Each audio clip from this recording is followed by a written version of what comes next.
Welcome, podcast listeners. This is episode number 71 of the Fret Talk podcast.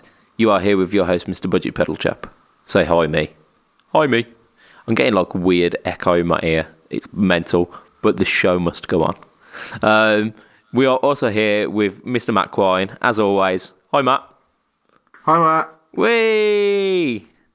What's been up, Matt? How are you? Yeah, not too bad. Yourself? Yeah. I'm generally okay. I think my foot's going to sleep, though, so I'm going to have to readjust. But the listeners don't need to know that. I'll do it so subtly that they won't even care. Right. So what have you been up to, Matt? I did something that the listeners aren't going to believe. I've put together a Telecaster that's been apart for what I thought was about 9 months, and then I went back through some photos on my phone and found that I took it apart about 17 months ago. I mean, by our rules, you should have sold that by now. But it's now a new guitar again because it's a different colour. Yeah, so it's kind of reset now, isn't it? Yep. So for the listeners who haven't seen pictures, because you've posted some up in the Fret Talk podcast group, haven't you? I have. But for those who aren't there, just kind of talk us through the process and how it started and what it looks like now. So basically, the guitar, when it was in its original form, was a US-only FSR Fender Telecaster Deluxe with a Telecaster headstock as opposed to the Strat headstock that's normally on a Telecaster Deluxe. Yeah. And it was in a really cool seafoam green sparkle. That sounds like an epic colour, that does. Should have kept that. You can see that underneath. And, it's a really cool idea. And the person who had it before me imported it from the United States to the Isle of Man, so it probably cost them the best part of 220 quid. By the time you shipped the guitar here, paid the import duties and everything. Yeah. He bought the guitar because he likes humbuckers, he likes Telecasters, but he doesn't like the Strat headstock. He wanted the Tele headstock. Yeah. And the guitars that were on sale in the UK at the time for the Deluxe were the Strat headstock ones. So he imported this from the States, but he doesn't like sparkly colours. So he bought an FSR guitar that was $900, paid 200 quid import on it, and then he took it apart and stripped it back. Didn't even just paint over the top, he stripped all the paint away so it's only in the cavities that you can see it. And then he sprayed it what he said was Fiesta Red. Now, you've seen photos of it when it was in its old colour. Yeah. Did it look Fiesta Red to you? I would probably go with sad orange, but yeah. Yeah. It was a very orange colour, and he'd done a really bad job. There were runs everywhere. There was bits where he'd missed. It just looked terrible. The feel of the finish was all rough and rippled, and yeah. It was just crap. And I didn't mind that. I wasn't fussed. I was playing it, and then the bridge pickup went microphonic. So I took the guitar apart, sent the bridge pickup to Fletch, and said, "Can you have a look and see if this is salvageable?" He thought it was a potting issue, yeah, which it sounds like it is because when I've plugged it back in since, it's not getting the horrible squeal when you put it on the neck pickup. But don't know yet until I can string it and play through it. But I think he's probably sorted that. But it came back, and I was like, I really don't want to put it back in a guitar that looks horrible when I've got the scratch plate off already. Yeah. So I took all the electronics off because literally everything apart from the jack socket is in the scratch plate. So I was like, well, I've got the rest of it out. So I undid the jack socket and then pulled off all the whatever the things that you put in the back of a Telecaster where you put the strings through, whatever you call them. Pulled them, you know, the metal things when you string them through the back of a Telecaster. Oh, the ferrules. Yeah, that's them. Ferrules or whatever you call them. So I took them out because they're obviously metal, and then I unscrewed the neck, and I was like, I'm going to refinish this. And then it sat in the corner of my room. And it sat in the corner of my room. For a very long time, didn't it? And it sat in the corner of my room. And then in September this year... No, in August I took it round to my dad's, intending to spray it. We sanded it back so it was a smooth finish. We didn't go right the way through to get rid of all the orange paint. We just sanded it back to being a smooth finish. And then every time I intended to do it, it was a crap weekend or something happened and I couldn't get around to my dad's or whatever. And then sometime in September, I finally got round. So I sprayed it with grey primer. And the next layer was supposed to be silver. Yeah.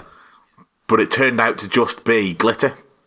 So I then did like 4 layers of glitter and then did some glitter lacquer over the top of that. Yeah. And it actually looks like it's silver sparkle because the primer was the right kind of like light grey to come out as silvery by the time you've put a load of glitter over it. Yeah. And I think it's come out and the finish looks really good. It's a nice, clean, there's no runs, there's no lumpy bits, there's no missing bits. It's a nicely finished because I'm really happy with the job I've done with it. Yeah, no, from what I've seen, it looks absolutely banging. It's almost got like a blue kind of hue to it in photos, which it just makes it even more kind of intriguing. Yeah, and it does. It looks totally different to anything I've seen before. Like even normally silver sparkle is like a really light grey, and this is just a little bit darker to just pull that kind of the contrast. Like I really like it anyway. Yeah, but at the time I refinished it, I went, oh shit, I've got a white scratch plate that's gone off colour. That's not going to go with silver sparkle. Yeah, I mean potentially it could, but you've gone for a different route, and it's definitely. I mean, if it weren't taut, this would be my next choice. Yeah, so I've gone for a black, white, black 3-ply scratch plate. Yeah. I just thought I've seen silver guitars with black scratch plates before. I think it looks banging, so I went for that. Picked that up. That arrived 3 weeks ago, and then last Friday I put the guitar together, but it was like 9:30 by the time everything was together, apart from the electronics, and I was like, you know what, I can't be arsed. I'll solder it another night. And then I went back round to my dad's on Monday night, did the soldering, put the guitar together. The soldering was an absolute nightmare because it's 15 months, 16 months, whatever, it's 17 months since I've seen it together. Yeah. I didn't know where I was soldering to, and I just panicked and I went, oh, fuck, I don't know what I'm doing. Yeah. But with the help of you guys... Yeah, mainly Mr. Fletcher. Yeah, mainly Mr. Fletcher. I finally managed to solder it together, and it still wasn't working because when I'd soldered the pickup to the lug on the pot, I'd unsoldered the other wire that was soldered to that pot, but not noticed. Yeah. So I plugged it in and it wasn't working, and I was having a hissy fit. My dad was sat in I was sat in my dad's living room. He was watching the telly, and I was doing this, and I was like screaming at this thing. Why wasn't it working? My dad's in the corner sniggering at me, laughing in my face. I'm like, oh my God. As any good father does. Yeah. Yeah. Then he came over and he's like, look, what's wrong with it? And I'm like, I don't know what's wrong. If I knew what's wrong with it, I wouldn't be having this thing. And he went, well, is this wire supposed to be attached to anything? And I went, oh, for fuck's sake. Oh, genius. Yeah. And he just goes, well, it looks like it, if it's the same as that one and that one, it looks like that wire should go to there. And I was like, that's where I've just soldered to. I've just unsoldered that, haven't I? And he's like, yeah, you have. Oh, you dickhead. But yeah, it's together. Yeah. The pickups make sound when you tap them with a screwdriver. Yep. So that's as much as I could test. Today I've put strings on it, but because the neck's been off for so long, it's slightly bowed the wrong way. So I need to wait until the strings can pull it back to see whether I need to adjust the truss rod anymore. Yeah. Hopefully, I think as long as, from what I've read on the internet anyway, like a week for the strings to be on is long enough for you to tell whether you need to do any adjustment. Yeah. Yeah, you just got to give it time to settle, haven't you? Yeah, so hopefully this time next week I can do what I can to set the guitar up and see how it feels and sounds. Yeah. Because there is a backup plan if I don't like the sound of these pickups. Dare I ask, or? So the backup plan is, it's really difficult to find anybody that makes wide-range size humbuckers. Yeah. So the backup plan is to buy another black scratch plate, but this time buy the Chris Shiflett Deluxe scratch plate. Now, he has normal humbuckers in his. Yeah. And instead of me getting the scratch plate sent to me, yeah, I could get it sent to Fletch, and he could load a scratch plate for me with good quality pots and with some really nice pickups. Yeah. And all the nice parts and wiring and stuff, and then send that over. But that's only a backup at the moment. That's if I don't get on with it as it is at the moment, because that's going to be like another 150 quid. But yeah, at the moment, all in, this guitar has cost me £245. You couldn't make it for that, could you? No, well, it's a Mexican FSR, so like, yeah, like I say, it was $900 new. Yeah, I mean, all of the FSR-iness from it is pretty much gone. But it's still a Tele Deluxe with a Tele headstock, which there aren't that many out there. Yeah, they're a good. It's got that going for. Yeah, a good 500 or 600 quid just for a Tele Deluxe, don't they? So. Yeah, and they've got the Batwing Strat headstock, the bigger one. Oh, the big fatty fat one. Yeah, I'm not a fan of them. I absolutely love them. Love them. I certainly don't like them on a Telecaster. I hate Telecasters without a Telecaster headstock. Like, it angers me. It actually angers me. Teles should have a Tele headstock. Strats can have a Strat headstock, and, I can deal with it. But Teles should have a Tele headstock because the Tele headstock looks better than a Strat anyway. I think I'd be more angry at a Strat with a Tele headstock. I think that would irk me something. I could deal with that. I think what would probably irk me even more... In fact, no, it doesn't, because I've seen this happen. I was going to say a Tele with an Explorer headstock, but Epiphone made one. Okay. In the 90s, I think they made like a Korean one, and it looks awesome. So it doesn't irk me at all. But that's not the only thing that you've been up to this week, although that is like an absolutely massive thing. It's like a huge milestone in like Fret Talk history, because we've been talking about this pretty much since day one. Practically, yeah. But yeah, you've done other things, haven't you? I have. So something else that we discussed on a really early podcast was a White Chicken, which is the like Telecaster shaped White Falcon style guitar, and I said I got a Chinese copy, and basically it's probably been out of its case maybe 20 times in the 15-16 months I've had it. Yeah. So I decided to sell that on. I put it on the Gear Exchange, and within 5 hours I had a PayPal payment sitting in my PayPal, which was amazing.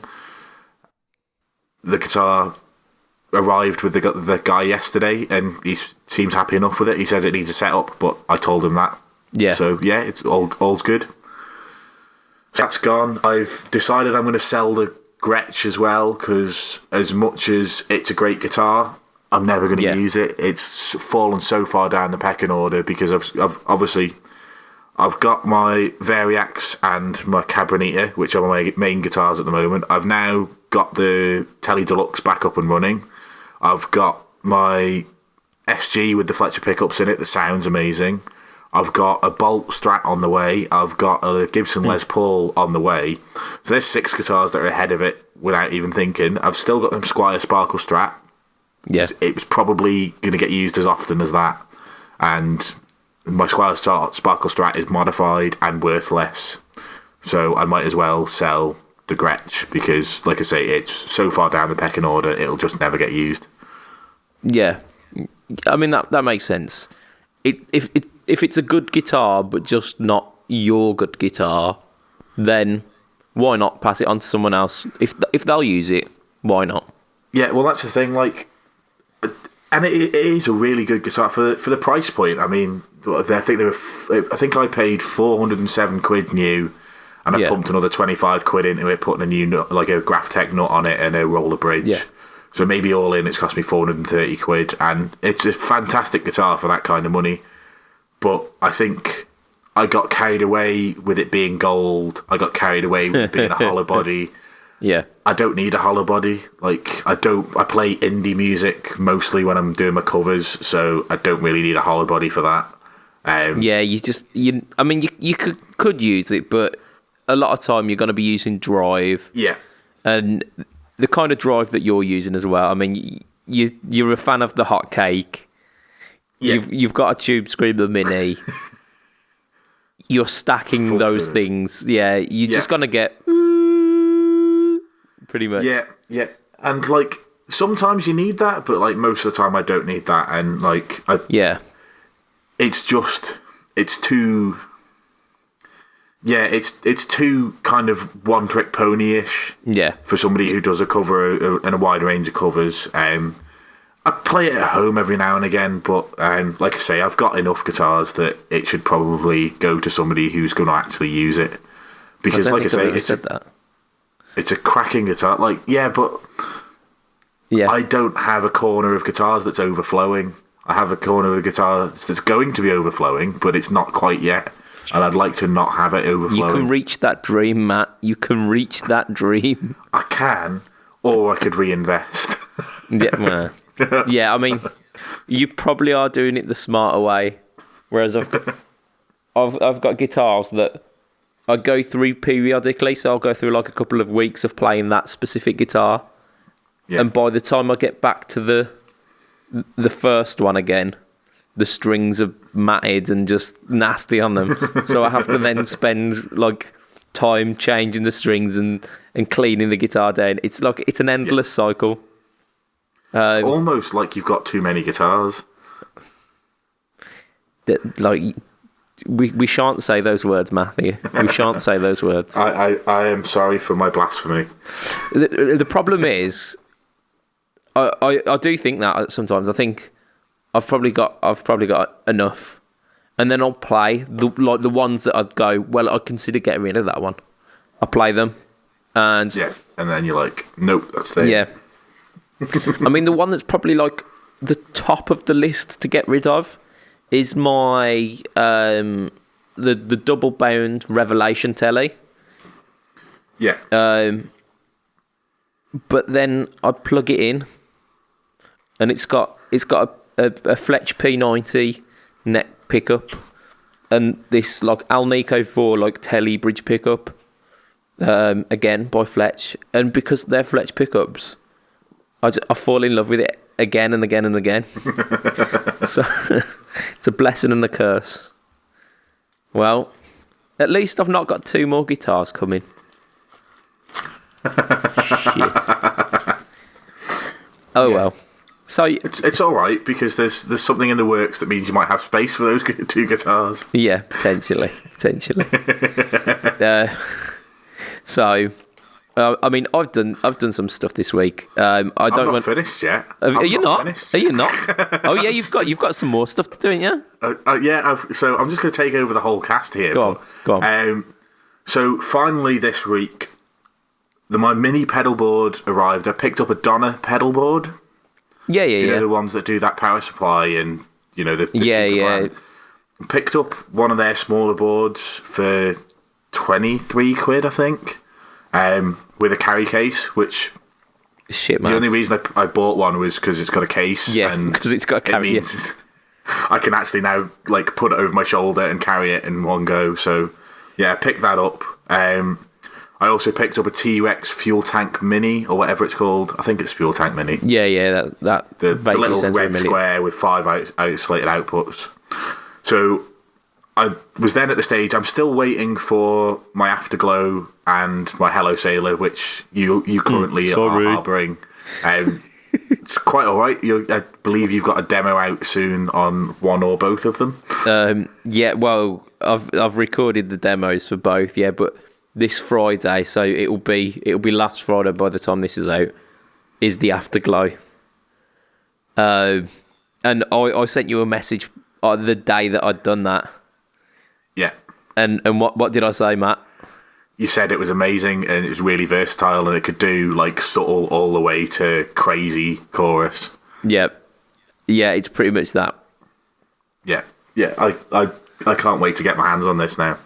You made me almost as excited for the Afterglow as I am for the Hello Sailor. Yeah, I wouldn't be that excited because, like I say, again, I've told you about this one, and it is as big as my face, pretty much. Which it's a sign of quality, isn't it? Yeah, we've been through this size. Bigger is always better. Indeed. Oh my. Yeah. So yeah, I mean I'll hijack a little bit here now. So as we mentioned, I've done some pedal stuff this week. I did like a mass of pedal demos this week, and I'm not going to tell you what they are because that will ruin the surprise. But like the one of which will be out by now, which is the Afterglow, and spoilers, it is amazing. So I own a Corona chorus by TC as well, the Corona Mini, and if it weren't for the tone print, they'd probably be on par. Like the sound quality is good. It's really good. Yeah.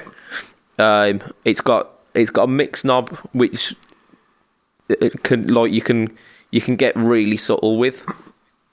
But then you just like dime everything, and it's still not an unusable sound, which a lot of chorus pedals do. They go too far. Yeah. They go nasty. Yeah, whereas this, it sounds really good. My usual go-to for like a real budget chorus is the Joyo analog chorus, which is a 2-knob one. I think it's based on the CET. Yep. And the Afterglow is as good, if not better, because it's got the mix as well. So yeah, it's high praise indeed. If I'm saying it's as good as that. Yeah, like I say, I can't wait to get my hands on it. Yeah, but I will say, I had a go of your Hello Sailor, and again, I've got to keep stum on that one until I decide to release that video. But I received something through the post yesterday. A good friend of ours, Stuart Tate. We were having a little chat the other day, and I'd mentioned to him that I hadn't really tried a Rat. I'd tried the Moore Rat clone, but that was as close as I've got to it, and I weren't really impressed with the Moore. So he said, "You know what? I'll sort you out." So he sent me through a BMB overdrive, which is based quite heavily on the Rat. Yeah, it's fucking amazing. Are you sold on them? Yeah, well, it turns out that Mr. Stuart Tate can make pedals. He's actually quite good at it. I've heard that. I've heard that he's like, not to blow smoke up his arse because he's going to say something about the Arctic Monkeys' new album, but yeah, I've heard that he has like an art for making of the pedals. Yeah. I mean, I always go on about Stuart's kind of never-ending approach for perfection with his pedals, and he's always like revising bits and researching new bits to make his pedals even better. And it pays off. It really does, because it's like the BMB is an absolutely amazing pedal. Nice. Yeah. I was mentioning to him like how, like, if you take the gain kind of below like a third on the gain, you can get these really subtle kind of almost bluesy tones. And he was like, "Nah, fuck that, dime it, max the whole thing." Like, all right, if I must. Yeah. And it encourages the most childish behaviour, because you start playing it and like harmonics start almost jumping out at you, Yeah. So because that happens, you just start hitting pinches every other note. And it's a pedal that makes me think I'm 17 again. Just out of interest, what guitar did you play through it? I played my telly, my 212. Number one. Yeah. Fair enough. So it weren't even like humbuckers, but it was so good of a pedal that I was playing on the bridge pickup for the most of the time. Yeah. And I was thinking of like picking up a guitar with some humbuckers and getting some real power through it. You see, I've just remembered I've actually played the number one, the original B&B drive. Oh, yeah. Because that used to be owned by Mr. Basin. It did, yes, yeah. And he brought it down to the first Fret Fest we did. And I believe I was using a Saw... what's the modern... Saw modern. You know, the... Yeah. Like, HSS... It was HSH... Strat style, but like really, really modern guitars. And I just remember being amazed by it. Like the B&B sound just makes any amp sing. Yes, yeah. Like just like the way that you think that screaming sound should be in a really positive, amazing way. And as like another kind of positive for this B&B as well, I was doing all of this at not waking the child up volumes. So you were doing pinched harmonics and not waking up your child. Yep. So it weren't that. Yeah, it weren't the fact that everything was so loud it was saturating. It was the fact that the pedal was doing everything right. Excellent news. Yeah, I will do a video review on this at some point, but you've pretty much heard it there, to be honest. So, but I mean, the proof's in the pudding, so I'm going to get some sound clips up and whatnot, and get that done properly. I've done other things this week, but I don't think I care too much. Because we're kind of halfway into our cast already, and we haven't done any actual news or anything. I'll leave what the new pedal board sounds like until I can put the entire thing together. Yeah.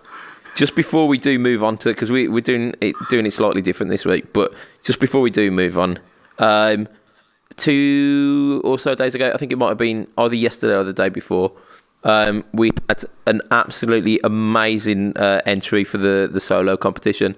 So I would urge you to go check that out. It's Everything Joseph. Features quite a bit with the Hello Sailor stuff, and he's got the most hilarious guitar faces pretty much ever. So that's well worth watching anyway. But his solo's pretty awesome too. So yeah, check that out. And if you haven't already, get your entries in for the solo competition.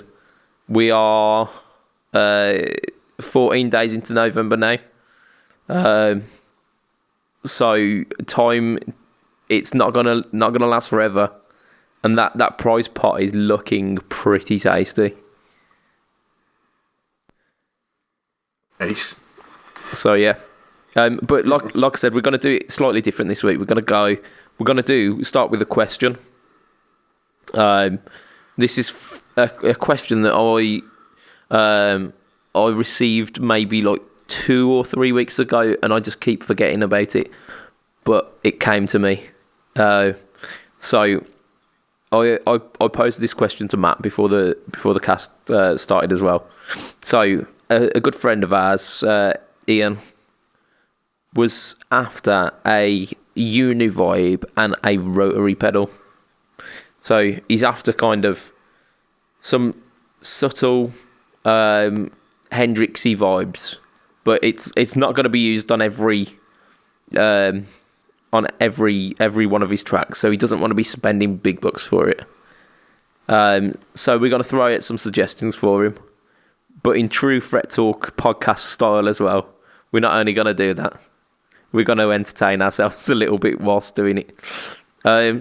part of me choosing this question was, in fact, that I felt very ill-equipped to answer the question because I am not very clued up on rotary pedals. So I wanted to do a bit of research myself, and I thought this was an absolutely perfect idea to do it. But yeah, there's some little vibe pedals which I was a bit surprised by as well. So it's a real eye opener. So first of all, we're gonna start with our like real budget end. So we've got to do one of each. So Univibe and rotary. Matt, do you want to start us off? You can start us off with the Univibe if you will. So my cheap Univibe, I struggled to find one. The only thing I could find under 50 quid at a quick sort of search was the Nuix, or I'm going to call them Nux. I'm pretty sure they're like Nuix or whatever. Yeah. It's spelt Nux, so they're getting called Nux. It's like Cotone, just deal with it. Yeah. So it's the Nux Monterey Vibe guitar effects pedal.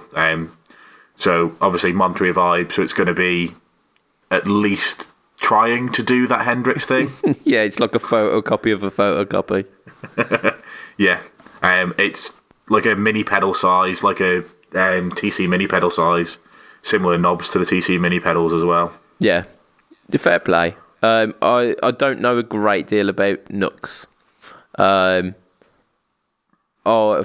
what I've heard, their quality's hit and miss. It's a bit like a lot of the kind of China brands, that some pedals will be pretty decent and then some will be a bit not worth the cash. Yeah, I will prefix this with not actually heard what it sounds like. I couldn't find with a quick Google. I couldn't find the video demo, so it might be terrible. That's never a good sign, is it? Really, it's never a good sign. I've got an absolute blind for that one. There's a company called Moen, Moen, Moen. They're pretty much they're one of these Chinese brands again.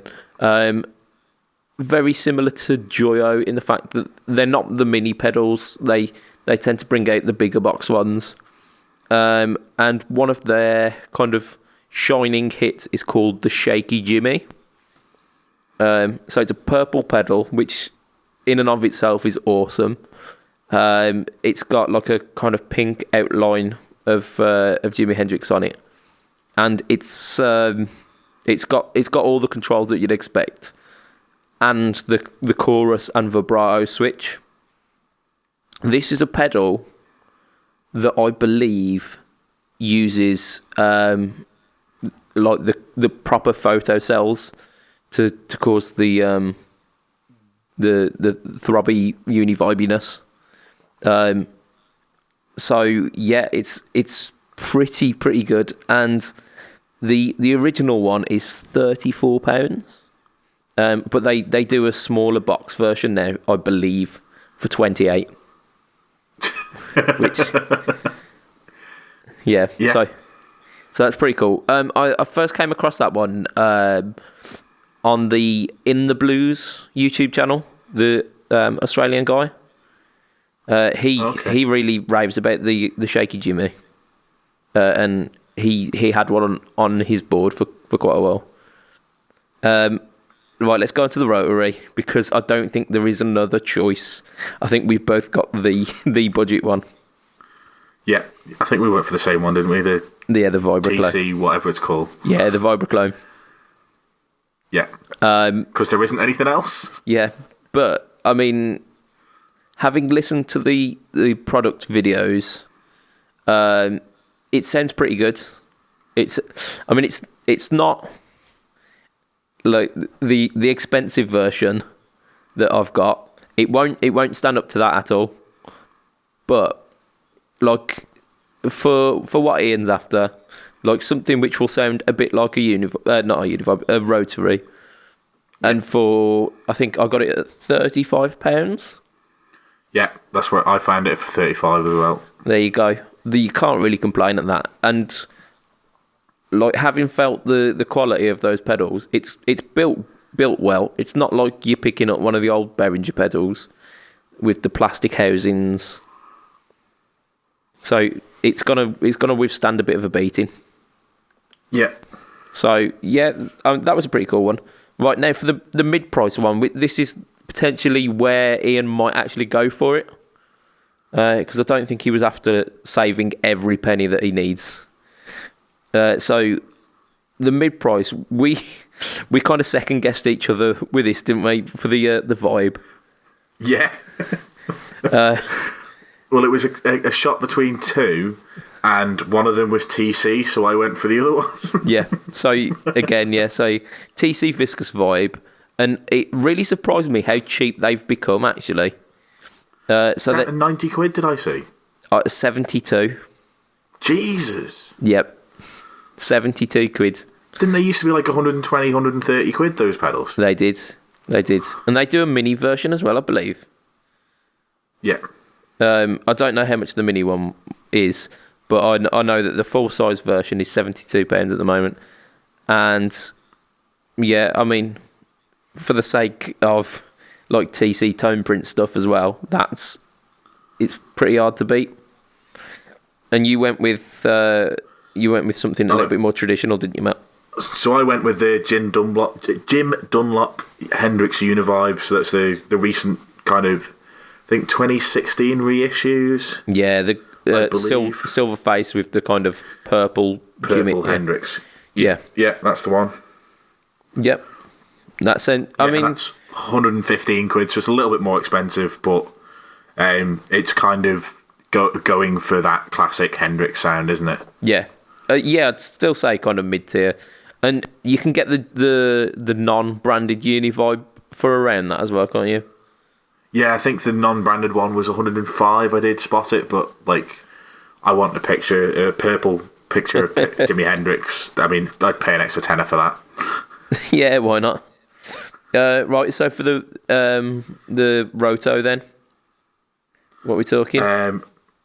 So I struggled to like rotary in the mid-range is, I found quite difficult to find. Yeah. So what I've done is I've gone, well, my expensive one is like way over 200, or is over 250 quid. So I'm going to say 169 quid is mid-priced for a rotary pedal. Yeah, okay. So I've gone for the Keeley Electronics Dyno My Roto Chorus Flange Rotary Pedal.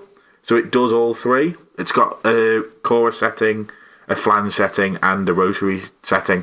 I mean, for the fact that it's got all of that additional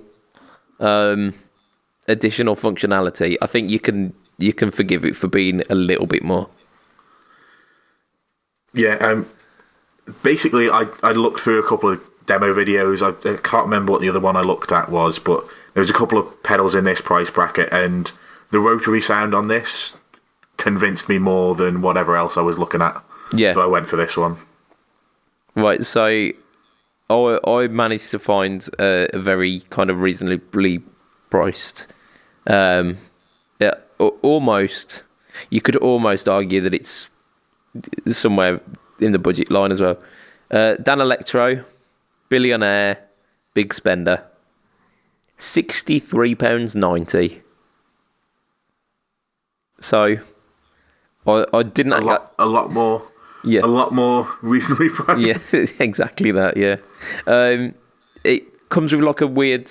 So they're a lot of these billionaire pedals are like clinical white, but they come with a colour, and this one is like a seafoam green, which is that's another bonus for this one. So yeah, I don't know how it sounds though. I can't vouch for that because I didn't research that one. I was running out of time. I did some. I listened to some of the product videos for stuff in our actual news rather than this. Thought that was more important. Let's get on to the expensive bits because these are actually quite funny. Right, so what are we saying for the vibe then, Matt?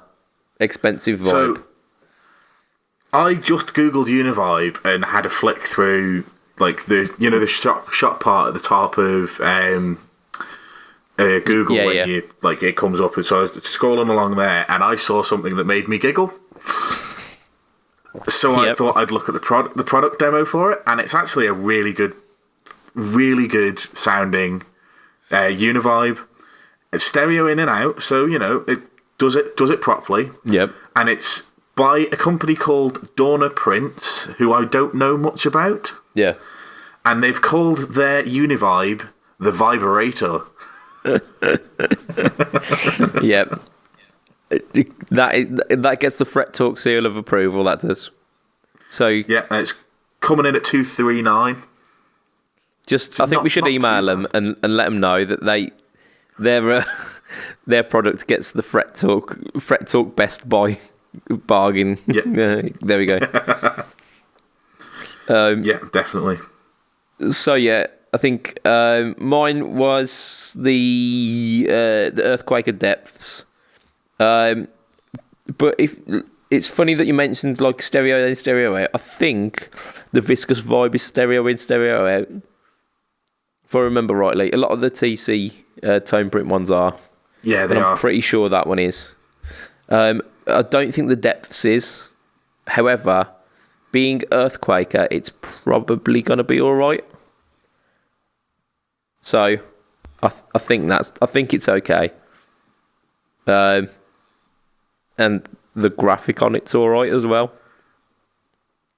Right, this is where it gets funny, because you thought you'd found the most expensive one, didn't you, Matt?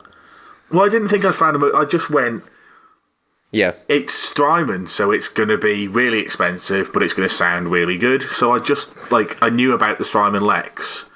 I'm not a rotary sound person. Yeah, it sounds fairly like the Leslie songs that I've heard. Yeah, which is my understanding of what a rotary is going for. I might even be wrong with that, but that's the sound that I was thinking of. Yeah, and I know Strymon do a version.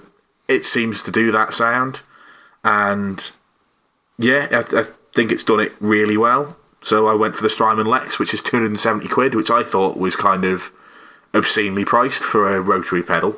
Yeah. Apparently not. You're going to use for like 3 songs in a set. That's good. If you're lucky. That's it, isn't it? I mean, the reason why we don't have a plethora of choice with this is because a lot of people think, is it really worth it for the fact that people might buy this, whereas if we release a Tube Screamer, they will buy it. Yeah.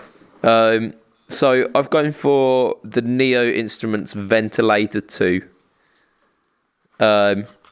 which has featured on that pedal show quite a few times. Very, very authentic, according to Dan, whose ears are apparently magical. So, I mean, if anyone knows what a rotary speaker is supposed to sound like, it's that guy. Because he's probably got one. Because he's such a nerd over like vintage, obscure gear. That comes in at £350. I'm almost certain that Ian does not want to spend that much on 2 or 3 songs. Yeah, no. I don't know anybody that wants to spend that kind of money on that. So, I mean, this pedal, it's absolutely fucking massive. I think it's more big than your Hello Sailor pedal. So that is saying something. But it's got 3 switches as well. So it's got your fast, slow ramp switch, but it's also got a stop switch, which I assume you press that and it simulates the slowing down of the cone. No, so the stop switch will be when you turned off the Leslie. There was 2 ways of doing it. You could let it slow itself down. Yeah. Or you could press a button that fired like a wooden rod into it to stop it immediately. Fucking hell. So I assume the stop switch is to do that. I believe that's what I've heard. I'm not. It was on something about the Beatles. Okay. There's something that makes the spinning speaker stop spinning instantly by firing like a wooden thing into it, so it can't spin anymore. I'm guessing that's what the stop switch would do. Every day's a school day, isn't it? Every day's a school day. I might be totally wrong. That would just be my guess. You know, I'm not going to argue with it. I'm impressed. I'm impressed. The Danelectro Big Spender also had the fast slow ramp on it. So, I thought that was quite an impressive feature on that, considering it was £63. So yeah, let's move on anyway, because we've given him some food for thought, and if he really does want to get the pinnacle of rotary tone, we've given him two fine options there. And if he wants to tell people he's got a vibrator on his board, he knows where to go. Indeed. I'm just going to give a honourable mention, kind of mid-price. I think it might be able to do both. I think it might have a rotary and a univibe on it, but I know it's definitely got a univibe. The Line 6 M5, and it's a pretty good sounding univibe as well. But the bonus of that is that it's not just a univibe, it's any other pedal that you want. Yeah. As long as you don't look at the drives, because nope. I mean, you can look at them, just don't use them. Yeah. Like, I'd like a tube screamer. Oh no. Oh God, no. The best thing about the drives on that is the fact that there's no volume control on any of them, and they've all got a different level. That's the best thing about the drives on the M5, apart from the fact that they sound horrendous anyway, is the fact that there's no level control, so there's just all over the place. It's hilarious. Yeah, I think the less said about the drives on that, the better. But no one ever buys an M5 thinking, you know what, I'm going to use this as my kind of my bass drive tone. This, because if you are, if that's what you're thinking, stop playing the guitar. Yeah, you need to get yourself checked out, because things ain't working right. Right, so let's smash some news, because we're at like 40 odd minutes already. So let's smash some news. It's been NAMM, or it is NAMM, or NAMM is happening soon. I don't know. NAMM either is happening, has happened, or will happen. I think it's two of those things. I mean, if like all three of those things is pretty much any situation. So we're covered. Yeah. I'll edit in post which one is correct, or I won't.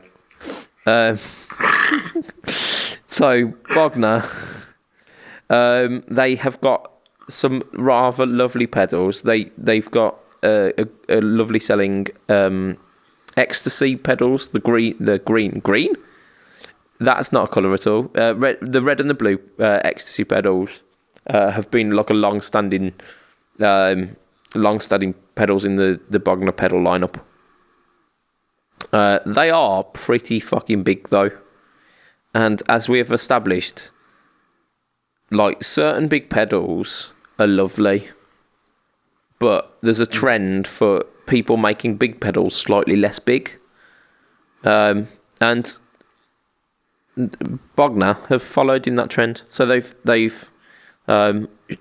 slimmed down the red and blue ecstasy pedals. So in doing so, you'd have to compromise something, but not much. So they've managed to like slim down the circuit, but they've taken away also. There's a boost function with the full size ones, and they've taken that away, but all of the other functionality is still there. So you've got a 3-band EQ, gain, volume, gain structure switch. So with the blue one is it's more of a subtle drive, and the red one is definitely more gainy. So the gain structure switch for the blue one, it's got high, medium, and low. And then the red one is just gain and more gain. So, I mean, that kind of tells you as to what they're about already, doesn't it, really? They're both kind of modern drive sounding, but the blue one is slightly more leaning towards the vintage, whereas the red is definitely within that kind of modern gain structure. There's also a voicing switch, so lots and lots of kind of tonal shaping with that. Yeah, what are you thinking? What are you thinking behind these? I mean, I'm not gonna lie, I'd never heard of Bogner before. I don't know whether I've been living under a rock or just I've not paid attention. To me, Bogner is. I'm pretty sure place. there's a football team that like you always see in the preliminary round of the FA Cup called Bognor Regis. And that's the only time I've ever heard the word Bogner before. So I assume it's a small town in the UK. It's spelt differently. Bognor in the UK is spelled Bognor, whereas Bognor is with an ER. Right, okay. I mean, I'm gonna say I probably like the blue one better if that's the lighter version. Yeah. But yeah, I've lived under a rock for so long that I'm probably not going to pick one of these up just because I'll go for a drive pedal from a company I've heard of. Yeah, but so a quick kind of history from what I know of Bogner is that Reinhard Bogner is a German chap, obviously with that name. I believe he started out like modding Marshalls and like supercharging them, and then went on to make his own stuff, which was like super high gain. The Uber Schal is one of his kind of more well-known ones, and being called the Uber Schal, you would expect it to be full of Schal, which I assume is drive. I don't know, I don't speak German, but you just have to assume these things. Ja, sprechen Sie Deutsch, yeah. He teamed up with Line 6 kind of mid-2000s to produce the Spider Valve. So it was like the Line 6 pod stuff attached to the Bogner designed amplifiers. He went from hot rodding Marshalls to putting Valve in a Line 6 Spider. Yeah, pretty much. Yeah. Okay. But it worked out well for him because it gained notoriety of his name. And like I say, like these pedals, the red and the blue Bogner pedals are quite ubiquitous, and I see them not like massively often, but I see them like relatively often on the gear exchanges, and they hold their value pretty well. However, for me, if I was going to buy a Bogner pedal, it would definitely be the blue one. It wouldn't be the red one. But I think I'd like the full size version. I think having that extra boost is more important to me than having a smaller pedal. I mean, it depends on what size board you want to put it on, though, doesn't it? Yeah, I suppose. But yeah, so Bogner making new pedals, but there's no information about price, so who knows? £4 million. Then it would definitely not be a good decision to trade your smaller box, your bigger box version for it, because I don't think they're quite. I think they're like 100 and like kind of the late 100 odd, 180-ish. I don't know. Deutschmark. I assume you can buy them in Deutschmarks as well. I don't know. Do they still use Deutschmarks, or is it euros these days? No, they're euros. Yeah. Deutschmark hasn't Wasn't it existed funny? since like 99. Well, I was going to say, wasn't it funny how, like, the UK were like, yeah, everyone use the euro, it'll be awesome. And then we went, nah, fuck that.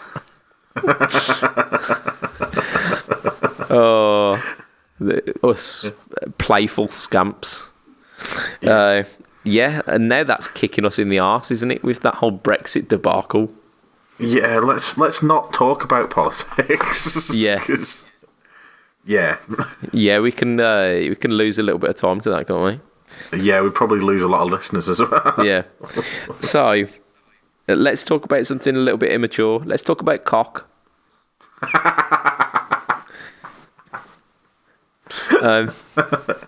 What are you talking about, Matt?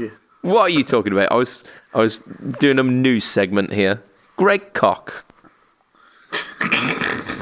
It's no less funny when you mention his full name, is it? I was going to say. He's an absolutely. The of it is still Koch, isn't it? Yeah, a cock by any other name. But he's an absolutely immense player, and he seems like a really cool dude as well. So the Reverend have kind of been teasing the fact that he's going to be having a signature model soon, and I think he's been seen out with this new kind of telly-esque thing. Yeah, so the one he's been seen out with has a pickup surround that it's not going to have, and there's a couple of other features that he said are not going to be on it, but it just makes it easier for him to make changes and stuff whilst he's trying to work out what he wants. I've seen an almost official looking photo of the guitar, and it still has the pickups around. Well, I can't remember. I think it might have been Gra put in the group that he'd been out to watch Greg Koch, and he was playing his new Reverend, but had said that it won't look like this, and there'll be a few tweaks and changes. So maybe maybe he decided to keep it, or I don't know. Yeah, I don't know. I really don't. But again, it's kind of NAMM news, so it's not really news. It's pre-news. Pre-news. Yeah, pre-news. Yeah, that's a new thing. You've had news. You've had fake news. Now you've got pre-news. So it's kind of a telly meets a Firebird in the fact that it's got a raised centre section, right, through the whole of it. On the pictures that I saw, it's still got the neck pickups around, which kind of makes sense. If you want it to have the sound of a telly, you need the pickup mounted on a plate rather than mounted onto the body, which that pickup surround would do. Yeah. Because it's only a half guard. It's not a full kind of telly pick guard. Right. Okay. So it's like the smaller one that's on my Cabronita rather than a full size. Yeah, it's like that. Yeah, definitely like that. So what else have we got? It's a baked maple neck as well, which again it's a Reverend thing, isn't it? They do a lot of that. Big maple. Indeed, and it's coming in seafoam or whatever finish. What's that? This cock is coming in seafoam. Oh my! This cock comes seafoam, foaming all over the place. Sorry, I just couldn't resist. Why resist when there's a grand cock for the taking? Just go for it. Yeah. Sorry, as you were. Yeah, so I mean, Greg Koch signature Reverend Telly.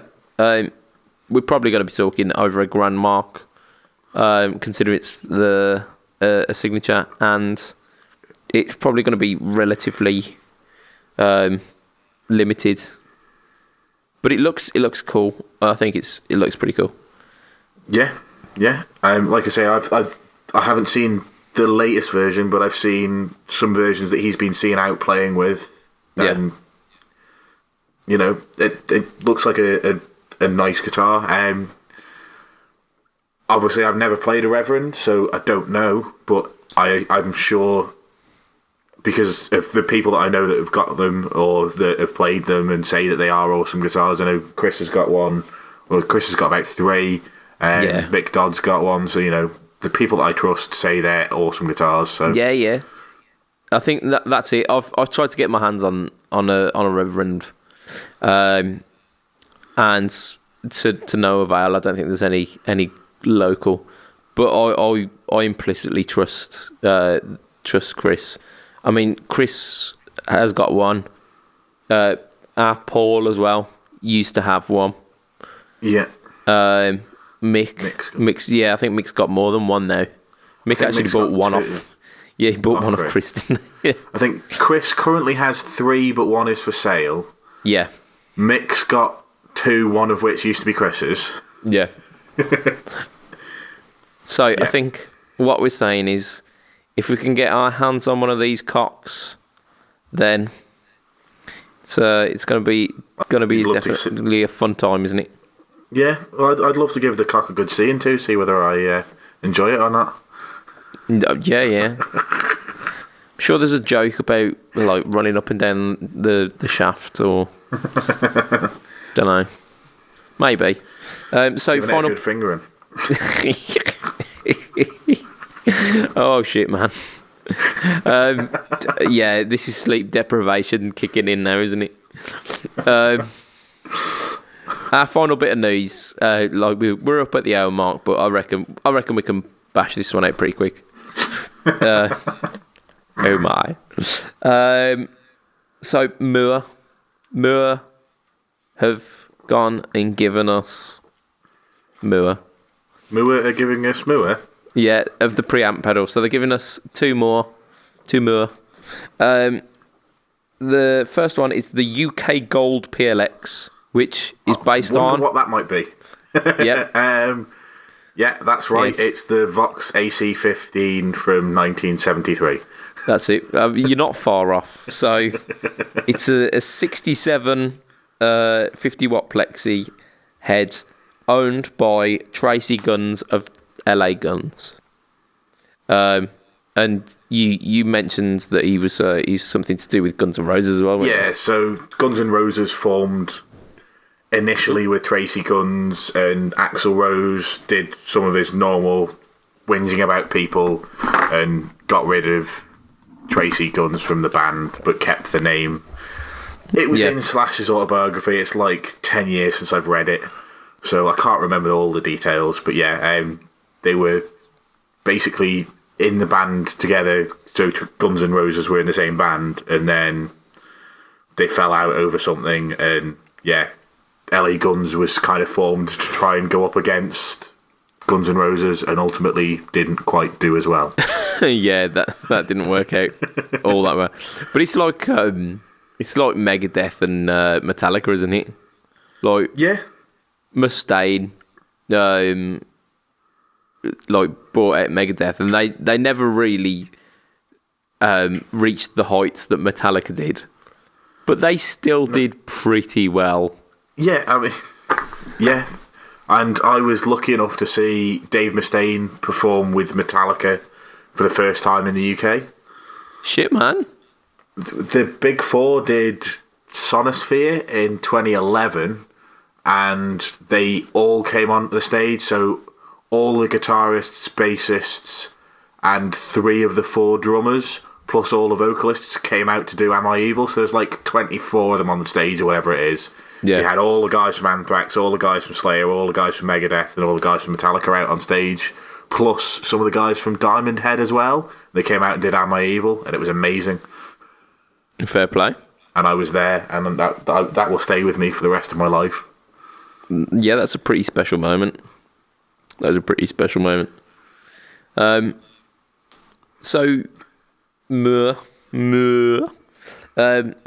it's based around this 67 50-watt plexi. The product video does not play any subtle blues. Okay. So we're going to say that it's different from the last one from last week. That was a Marshall mod. Was it any better? I mean, in terms of like demonstrating that it does do gain, yes. That sounds like it has a caveat. It has a massive caveat. The massive caveat is the bloke doing it didn't really want to show any restraint.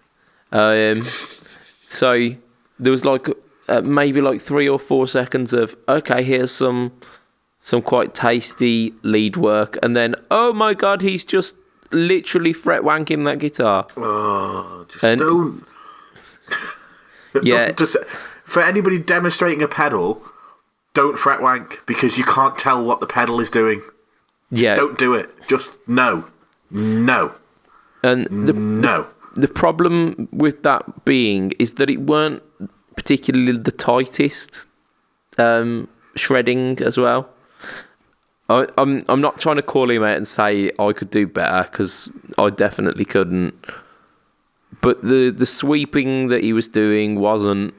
It was a bit sloppy, and the fretwork as well was again a little bit sloppy. And I don't mean to be that guy, but just slow it down a little bit, and you'll hit all of the notes perfectly, and it'll sound a lot better.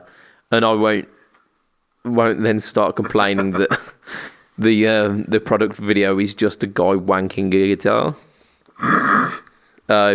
So yeah, if we could find a middle ground between those two, I'd be happy. I think I'd be fine. But yeah, from that, it sounded like a pretty decent Plexi preamp pedal, from what I could tell anyway. Yeah.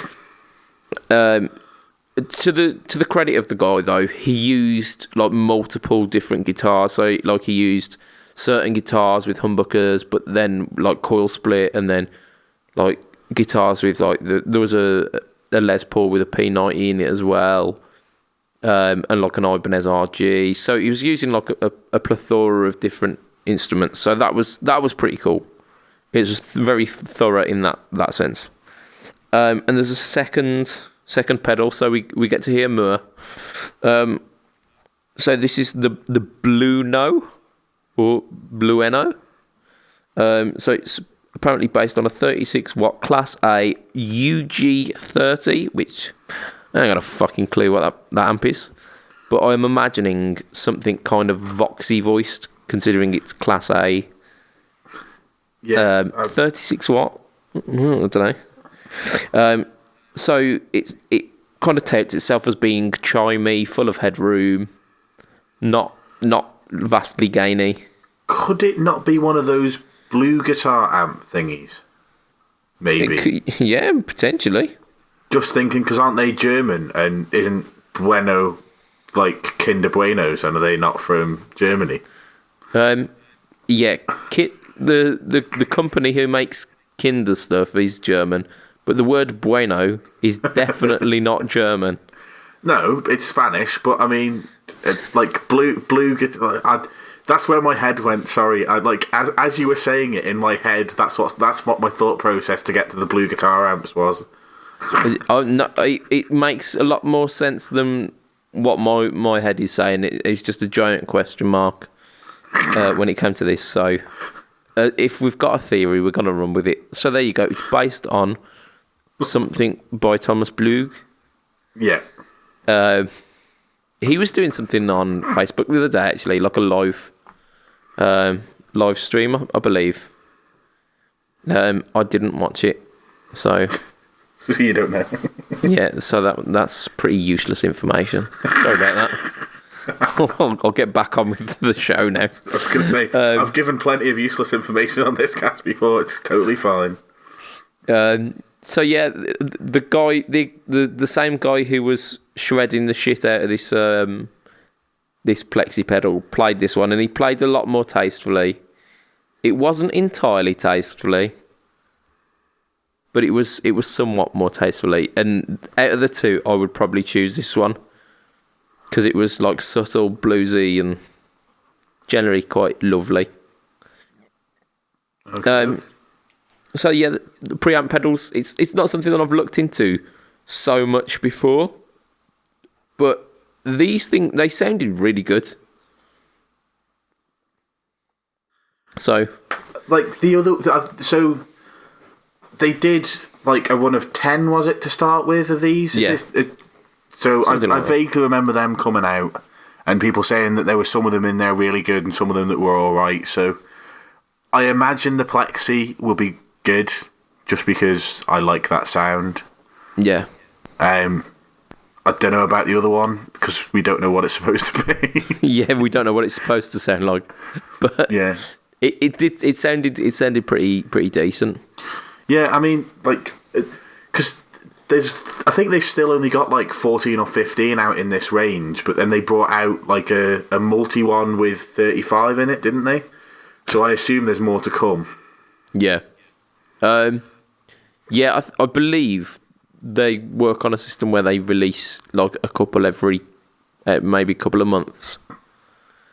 I vaguely remember them talking about a subscription service where you could buy, like buy them all up front and get them delivered as they get released. But That's I might dangerous. have just dreamt. Yeah, I might have dreamt that. If you have, can you undream it? Because that's dangerous. I don't want anybody doing that kind of thing because I'll end up with a fucking 10 subscriptions to 20 different pedal manufacturers and 2 amp companies, and a load of shit will turn up at my door and I'll have nowhere to put it. I mean, like doing these interview series with pedal builders who just make really awesome pedals, and like our bloke at Bolt Guitars as well, who like every so often he'll just like share up something on Facebook which is an absolute belter. It's just like, fuck mate, my wallet cannot take this anymore. Well, thanks to your interview series, I'm pretty sure there's like 600 quid gone out of my account minimum. That's so yeah, like, I mean, it is a dangerous game, but like in all seriousness, these guys are they're producing some absolutely fantastic stuff, and it's a great thing to be supporting like the local guys and the kind of the little manufacturers. Yeah, that's it. And like at the end of the day, I'm not going to buy something that I'm not confident in it being good quality. Like, I'm not going to drop 400 quid on a Bolt guitar if I'm not confident that he's going to make a good guitar. I'm not going to drop whatever it was on the Hello Sailor effects if I'm not confident that he's an incredible pedal manufacturer. Yeah, like, yeah. You just hearing the way that these people speak, you can hear how passionate they are about it. And there are a lot of guitar pedal manufacturers out there who you see interviews with on YouTube, and it sounds like they're not interested in talking about their own company, which to me just screams, why are you doing it then? Like, yeah, it's not a profession that you go into without loving what you're doing, because you don't go into this for the chicks or the money, because you're gonna be sorely disappointed. Yeah. But like, kind of mirroring your sentiment that when you hear these guys on the interview, they are passionate about it, and I don't approach companies of people who I don't get that vibe, who I don't think that they're putting their all into their stuff. Which, I mean, my selection process for the interviews is like hugely scrutinised by that fact that I'm looking for those companies who are not necessarily massive, but are like so enthusiastic about their product and absolutely put their heart and soul into it, and you are guaranteeing yourself to get a really good product at the end of it. Yep. Yeah, and like I say, like everybody you've had on so far has come across passionate about what they do, whether it's building guitars, whether it's building effects, whether it was your man from Pedalboards of Doom who wanted to have a really good guitar community that he could go to for whatever it was, whether it's help with building pedals, whether it's help with, like, you want information about certain pedals or amps or pickups or whatever. He wanted to build that kind of community, and he was passionate about that. And yes, it wasn't his to start with, but he took it over, and it's kind of become his baby. And like the people that you've had on, like, are all passionate about whatever it is that they're doing, and it's been great. Like, I've really enjoyed all of the interviews. Yeah. I can't wait to get started on the next series. To be honest, I've got some ideas for some people who are going to be up on that. But literally can't wait to get started with that. And I think it's probably going to be bad for our wallets, but who cares? Yeah. Who cares? And I think that's where we're going to end it for this week. So, if you want to catch myself on Tinterwebs, you go facebook.com/budgetpedalchap, instagram.com/budgetpedalchap, and on YouTube, you search up Budget Pedal Chap. This week's video is the TC Afterglow, so you get to see some knob tweaking on that. But also like some kind of more live playthrough as well. I went quite in depth with this one because, like I say, I really enjoyed it. Ace. And if you want to catch the all of the guys from the Fret Talk podcast, not just myself and Matt, but like guys from previous casts, and a lot of the guys who've done the interviews as well, hang out in the Fret Talk podcast group, and that's on Facebook. So Facebook groups / Fret Talk podcast. I don't think it's even a slash, but yeah, just search it up, Fret Talk podcast group. It's all in the show notes as well. So like, feel free to hit up the links in there because it makes things a hell of a lot easier. If you want to catch Matt online, he does another podcast about wrestling. The wrestling podcasts. It's called Matt and the Wrestlers. No. Bad Bookers Wrestling Podcast. Bad Bookers Wrestling Podcast. And that you can catch you on Twitter as well at heel_MattQ. Correct. I was just while I was saying that, I was thinking about the band name that I was trying to force on you this week. Oh, which one was it? Meteora and the... Yeah, that's it. Meteora and the Birthday Boys. Sounds like an amazing band, that does. I would definitely go and see Meteora and the Birthday Boys. And if you want to know what the hell that's about, go and check out our back catalogue, because that was our last episode, and we've got other such episodes which are all available for free, and literally each and every one of them since day one, they are available for free. So yeah, go check those out. Give us some likes and whatnot on iTunes. Get us rising up those ranks if you can. It really helps us out.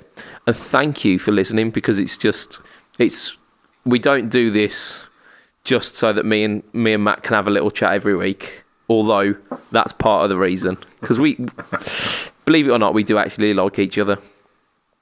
Yeah. But we do it for you guys as well. We do this cast because you guys listen, and because of that, we extend our absolute thanks.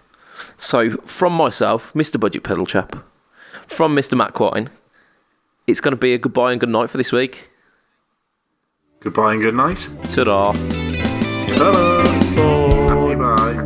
Indeed. Diddly diddly